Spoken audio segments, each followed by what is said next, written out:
এই চার্জার, তুই একটু দূরে দূরে থাক। সবসময় আমাকে আঁকড়ে ধরিস কেন? আরে আমাকে ছাড়া তো তুই চলতেই পারিস না। একটু লজ্জা থাকলে আমায় প্রতি ঘন্টায় ঘন্টায় ধন্যবাদ দিতি। হা হা, আমি তো স্মার্টফোন, আমার অ্যাপ, গেম, ভিডিও সব আছে। তুই শুধু একটা তারের টুকরো। আরে বাঁচাও, আমার তো চোখ বন্ধ হয়ে যাচ্ছে। কি হলো স্মার্টফোন সাহেব, এখন আর চার্জ ছাড়া চলে? আচ্ছা আচ্ছা, একটু সাহায্য কর দয়া করে।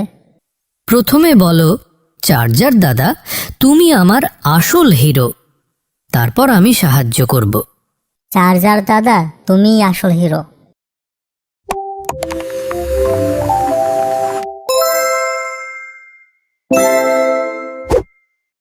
আহ, এবার ফুল পাওয়ার। এখন গেম, ভিডিও, গান সব চলবে। মনে রেখো, যত পাওয়ারই থাকুক শেষ পর্যন্ত আমার কাছে ফিরতেই হবে।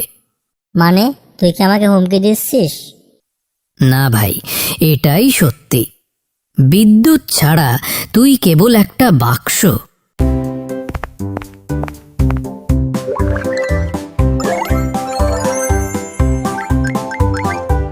দেখলি তো চার্জার, সবার সাথে আমার কত প্রেম ভালোবাসা, সব কৃতিত্ব কিন্তু আমিই পাই। কাজ শেষ হলেই আমায় ফেলে রাখে। বাচ্চারা, মোবাইলের আসল শক্তি আসে চার্জার থেকে।